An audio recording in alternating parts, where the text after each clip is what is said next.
Was hat dieses T-Shirt mit dem Krieg in der Ukraine zu tun?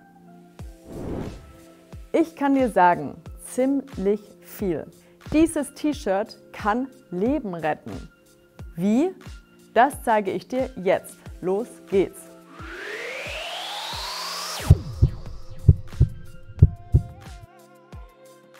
Bevor ich dir erkläre, was dieses T-Shirt mit der Ukraine zu tun hat, stelle ich dir zwei Männer vor.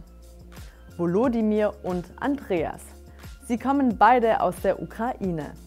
Ich heiße Volodymyr, ich komme aus der Ukraine. Ich wohne in Deutschland seit fast 5 Jahren und ich bin Elektroniker von Beruf.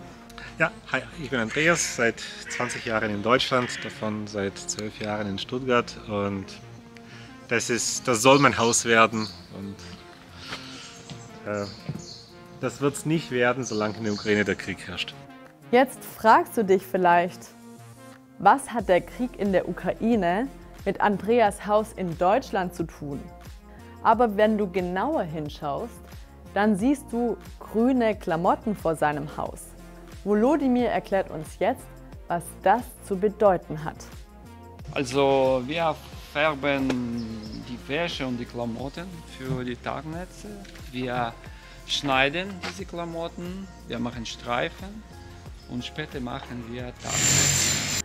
Stopp! Was sind Tarnnetze? Tarnnetze sind in dem Fall Netze für den Krieg in der Ukraine. Sie werden über die Panzer, Soldaten, Gräben und Autos gespannt. So können sie von oben nicht so einfach entdeckt werden. Tarnen bedeutet nämlich, dass man sein Aussehen so ändert, dass man für andere nicht auffällt. Ich habe hier zum Beispiel ein grünes Tuch und damit kann ich mich jetzt theoretisch hier tarnen. Hat fast geklappt. Aber ihr wisst, was ich meine. Zusammen mit Frauen aus der Ukraine bastelt Volodymyr diese Tarnnetze aus alten Klamotten.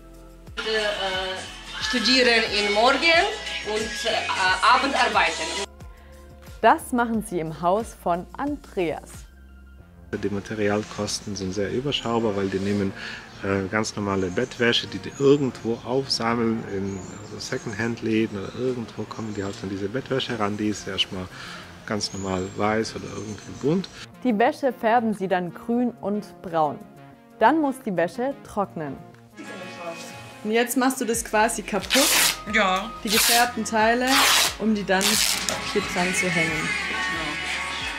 Diese Streifen hängen sie auf ein Fischernetz. Zum Ende dieser Woche, es wird fast 100 Quadratmeter. 100 Quadratmeter. Wow. 100 Quadratmeter Tarnnetze. Das ist etwa die Fläche einer ganzen Wohnung. Neben Volodymyr und Andreas gibt es aber noch einen anderen Mann im Team. Gleich gestreichelt. Ja. Wie heißt er? Wie heißt er? Brutas. Brutas. Ja. Wow, gefährlich. Wenn das Netz fertig ist, nehmen Sie das Netz raus. Dort testen Sie es und schauen, ob es noch irgendwo Löcher hat. Dazu spannen Sie das Netz über das Auto von Andreas. Seid ihr zufrieden? Ja, mehr oder weniger gut. Wenn die Tarnnetze fertig sind, bringen Helfer sie an die Grenze zu Polen. Dort werden sie zu ukrainischen Soldaten gebracht. Doch die Arbeit mit den Tarnnetzen hilft nicht nur den Soldaten. Viele ukrainische Frauen haben einen Stress überlebt in der Ukraine und sie brauchen nicht nur moralische Unterstützung, sondern auch Psychotherapie. Und diese Arbeit verwendet kleine Motorik und das ist auch wie eine Psychotherapie. Das hat mir eine Psychotherapeutin, eine Spezialist gesagt. Doch auch für Volodymyr gibt es Momente, in denen er traurig ist. Dafür hat er noch eine andere Lösung. Ich mache chinesische Gymnastik Tai Chi, ich meditiere, ich besuche Freunde oder ich treibe Sport. Seine Pläne für die Zukunft? Jetzt suche ich eine Arbeit, eine Arbeitsstelle. Ich möchte arbeiten hier.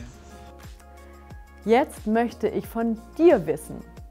Was machst du, wenn du traurig bist? Schreib es in die Kommentare und teile deine Erfahrungen mit den anderen. Das war's. Und denk dran, alles wird gut. Bis dann.